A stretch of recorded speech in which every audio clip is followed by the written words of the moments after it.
स्वागत है आप सभी का विजन स्मार्ट क्लासेस पे। बाबू, कल की क्लास में हम लोग ब्लड पढ़े थे, ब्लड का डिफिनीशन, ब्लड का नेचर पढ़े थे। आज की क्लास में हम लोग को पढ़ना है कंपोनेंट्स ऑफ ब्लड, रक्त के घटक। आइए स्टार्ट करते हैं। हम लोग को पढ़ना है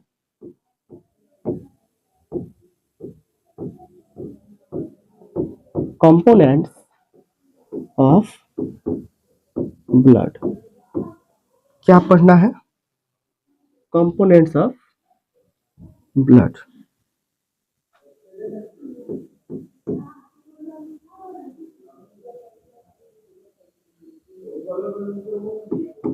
कंपोनेंट्स ऑफ ब्लड, इसको बोलेंगे रक्त के या फिर रक्त का घटक। रक्त का घटक पढ़ना है, कंपोनेंट्स पढ़ना है। देखिए, रक्त का दो घटक होता है। कितना घटक होगा? दो घटक होगा। सबसे पहला होता है प्लाज्मा और दूसरा होता है रक्त कणिका। रक्त कणिका बोले मतलब ब्लड कॉर्पसल्स। ब्लड कॉर्पसल्स का तीन हिस्सा होता है, आरबीसी, डब्ल्यूबीसी और प्लेटलेट्स। आइए लिखते हैं। रक्त का मुख्य रूप से घटक जो है दो होगा। कितना होगा? दो होगा। सबसे पहला है प्लाज्मा,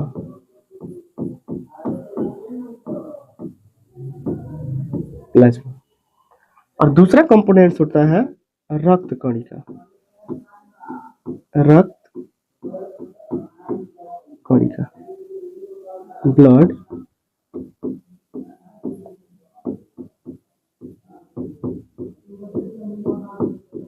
कॉर्पसल्स। रक्त कणिका, ब्लड कॉर्पसल्स, ये पहला घटक है और रक्त कणिका जो है दूसरा घटक है। अगर पूरे ब्लड को अगर हम 100% मान लेते हैं तो लगभग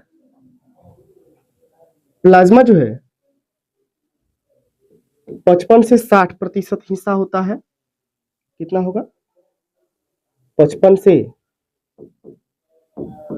60% हिस्सा प्लाज्मा होता है। और फिर अगर हम रक्त कणिका का बात करें तो 40 से 45% हिस्सा में रक्त कणिका होता है। 40 से 45% हिस्सा में क्या होगा? रक्त कणिका होगा।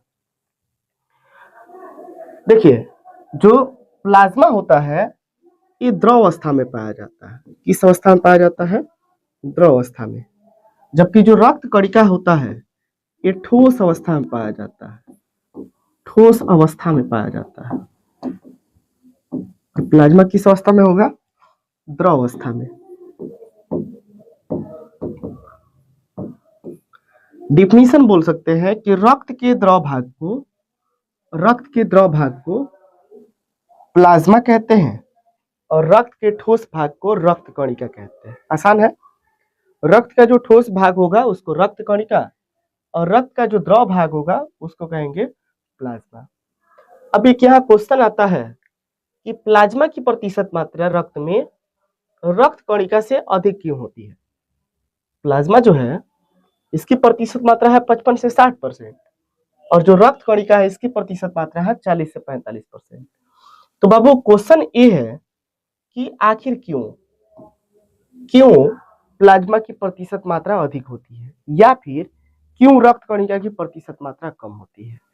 आप यहाँ एक क्वेश्चन लिख लीजिए कि रक्त में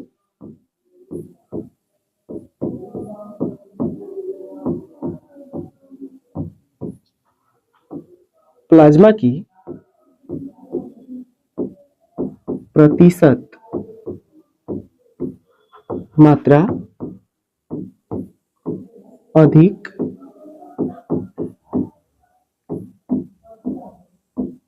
क्यों होती है? रक्त में प्लाज्मा की प्रतिशत मात्रा अधिक क्यों होती है? सिंपल जवाब है, सुन लीजिए कि रक्त में प्लाज्मा की प्रतिशत मात्रा इसलिए अधिक होगी क्योंकि यह रक्त कणिकाओं को तैराने का कार्य करता है। क्योंकि सॉलिड वाला भाग अगर ज्यादा रहेगा तो ये मूव नहीं करेगा, शरीर पे एक ही स्थान पे स्टॉक हो जाएगा। लेकिन इसको तो मूवमेंट चाहिए, गति चाहिए, चूंकि पोषक पदार्थों को पहुंचाना काम है।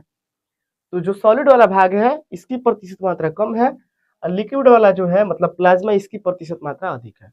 फायदा ये है कि सॉलिड वाला भाग मतलब रक्त कणिका को जो है तैराने का काम करता है। कौन? प्लाज्मा। फिर से सुनिए, रक्त में प्लाज्मा की प्रतिशत मात्रा इसलिए अधिक होती है क्योंकि यह रक्त कणिकाओं को तैराने का कार्य करता है। रक्त कणिकाओं को तैराता है, इसलिए प्लाज्मा की प्रतिशत मात्रा अधिक होती है। अगर हम बात करें फिर से प्लाज्मा की, किसकी बात करें? प्लाज्मा की। अगर हम प्लाज्मा की बात करें, इस प्लाज्मा की बात करें, अगर इसको अगर फिर से हम 100% मान लेते हैं, किसको? प्लाज्मा को।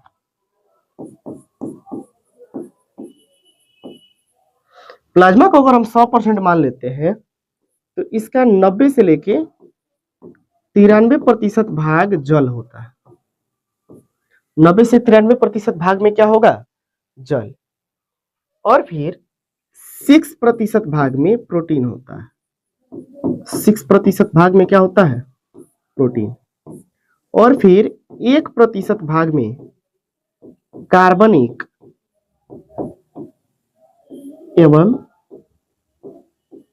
अकार्बनिक पदार्थ होता है। कार्बनिक एवं अकार्बनिक पदार्थ होता है, जैसे नाइट्रोजन हो गया, यूरिया हो गया, बहुत सारा मतलब मटेरियल 1% भाग में होता है। अगर प्लाज्मा को 100% मान ले तो 90 से 93% हिस्सा जो है जल होता है, 6% हिस्सा प्रोटीन होता है, 1% हिस्सा कार्बनिक एवं अकार्बनिक पदार्थ होता है। इस जल का बात करें तो इस जल का कलर जो है पीला होता है या फिर हल्का पीला होता है, ध्यान रखिएगा। अगर हम बात करें किसका?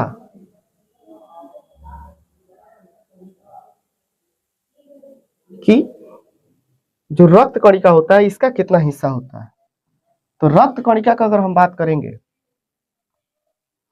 रक्त कणिका का अगर हम बात करें तो रक्त कणिका का 3 हिस्सा होता है। कितना हिस्सा होता है? रक्त कणिका का 3 हिस्सा होता है।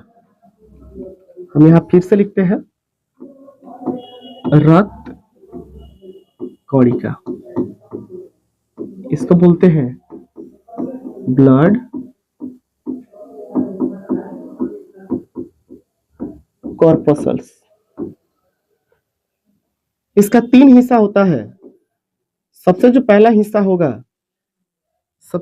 हिस्सा होगा ये होता है आरबीसी। क्या होता है? आरबीसी।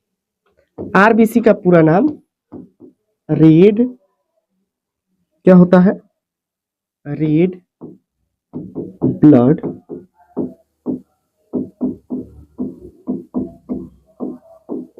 कॉर्पसल्स। अगर हिंदी नाम का बात करें तो लाल रक्त कणिका।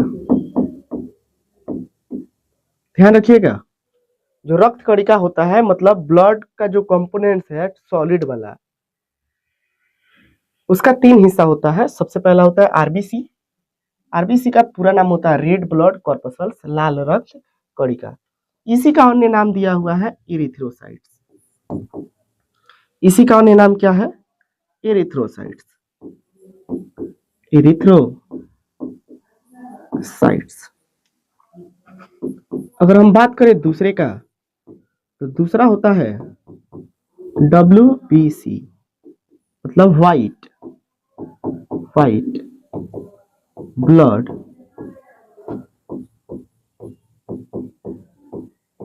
कॉर्पसल्स। WBC का नाम होता है व्हाइट ब्लड कॉर्पसल्स। और फिर हम बात करें इसके हिंदी नाम का तो हिंदी में बोलते हैं इसको श्वेत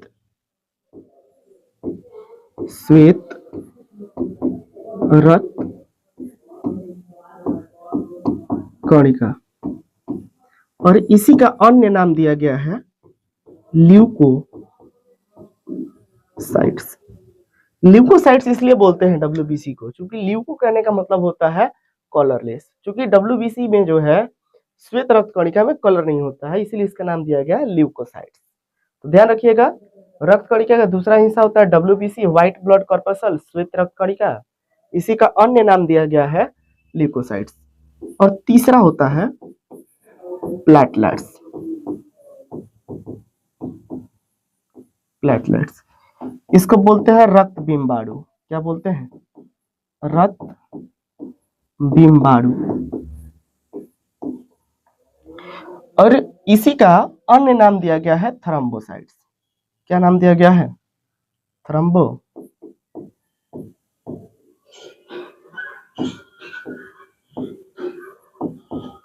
थ्रोम्बोसाइट्स।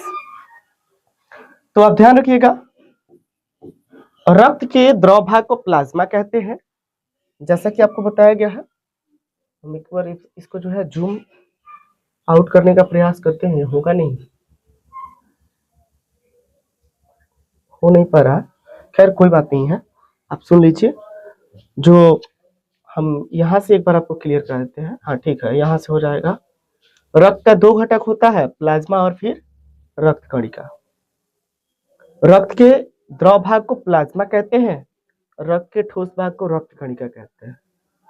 प्लाज्मा की प्रतिशत मात्रा 55 से 60 होती है और फिर रक्त कणिका की प्रतिशत मात्रा लगभग 40 से 45% होती है।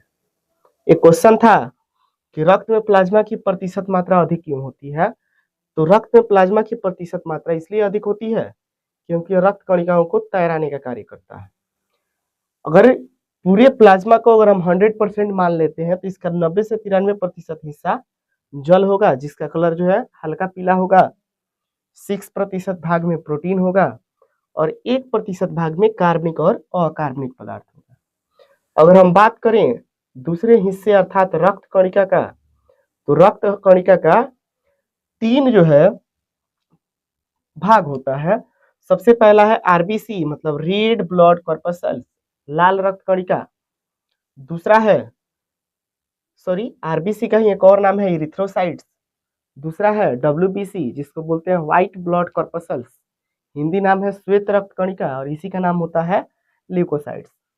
और तीसरा होता है प्लेटलेट्स, जिसको बोलते हैं रक्त बिम्बाणु, इसी का अन्य नाम होता है थ्रोम्बोसाइट्स। इतना आप याद रखिएगा। अगले क्लास में हम लेके आएंगे कि formation of blood, RBC, WBC और प्लेटलेट्स कहाँ बनता है। इसके अलावा हम लोग पढ़ेंगे कि आरबीसी का मानव शरीर में वर्क क्या होता है, डब्ल्यूबीसी का वर्क क्या होता है और फिर प्लेटलेट्स का क्या वर्क होता है। बहुत सारी जानकारी के साथ हम लोग अगले वीडियो में मिलेंगे।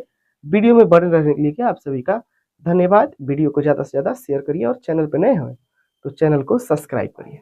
बाय।